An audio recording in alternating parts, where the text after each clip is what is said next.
Good morning, and welcome to our continuing series, Questions and Answers for a World in Crisis.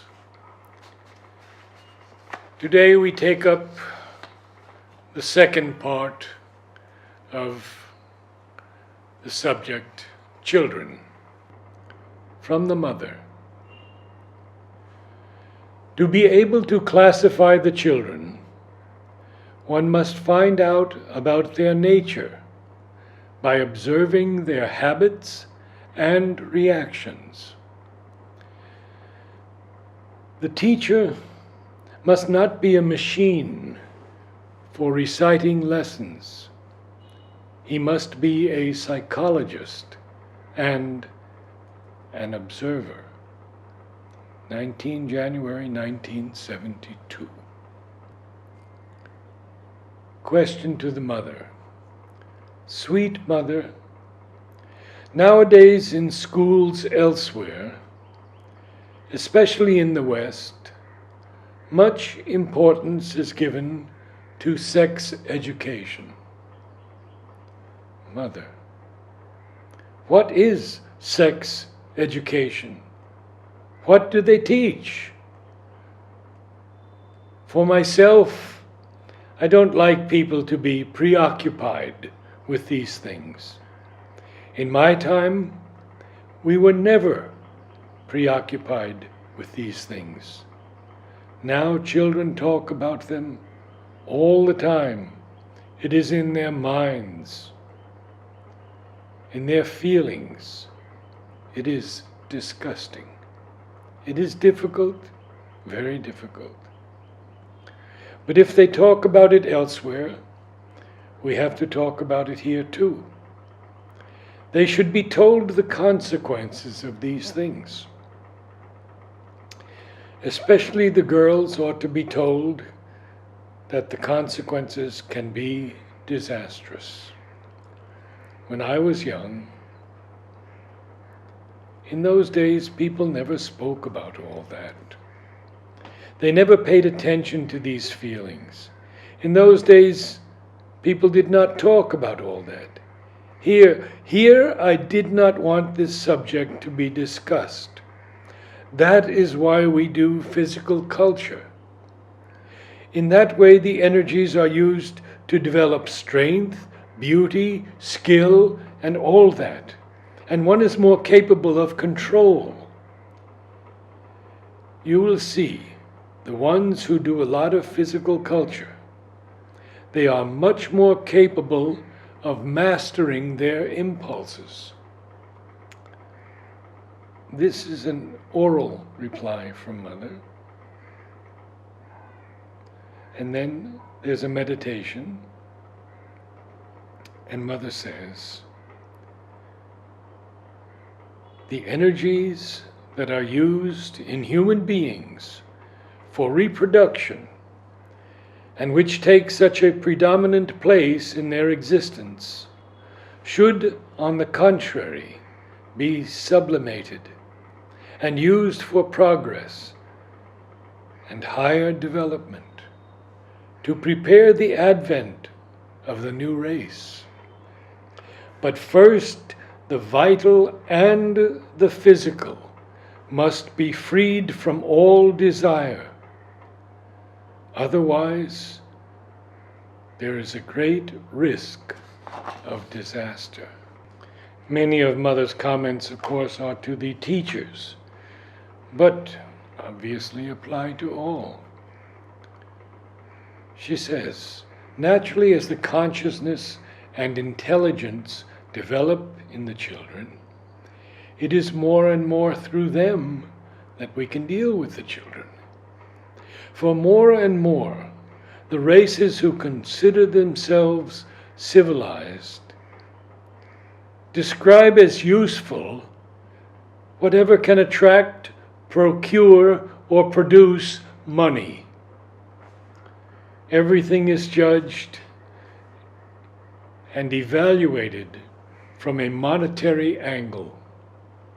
That is what I call utilitarianism. And this disease is highly contagious, for even children are not immune to it.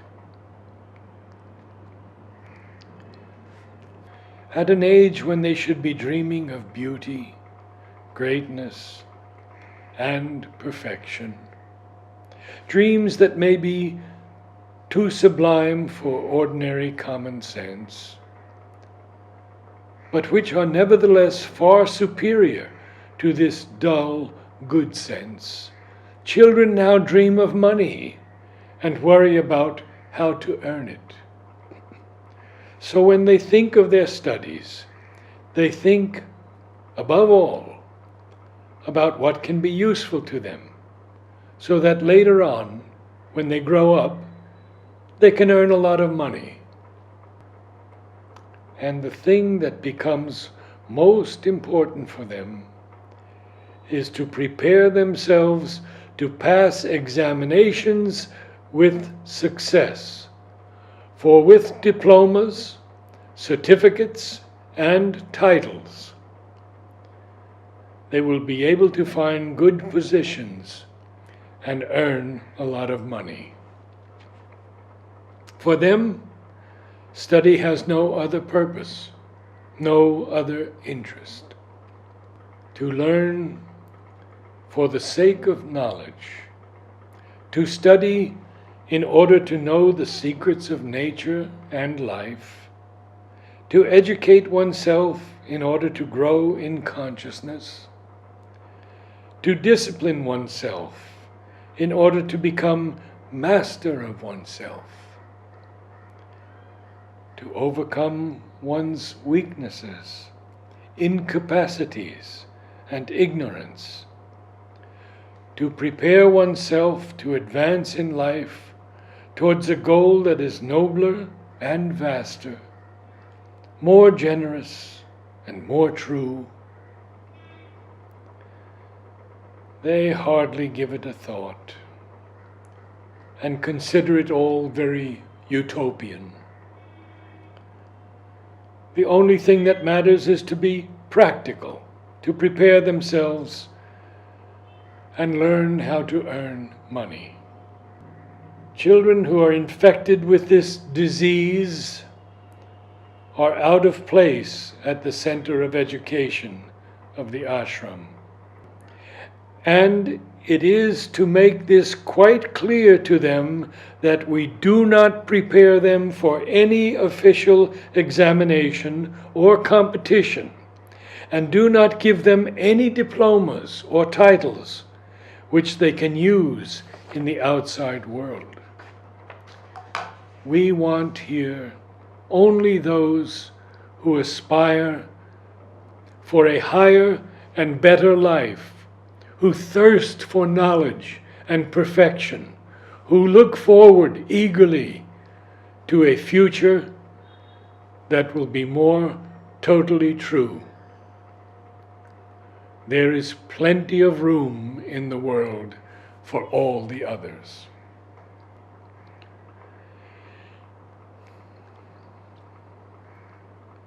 From Sri Aurobindo.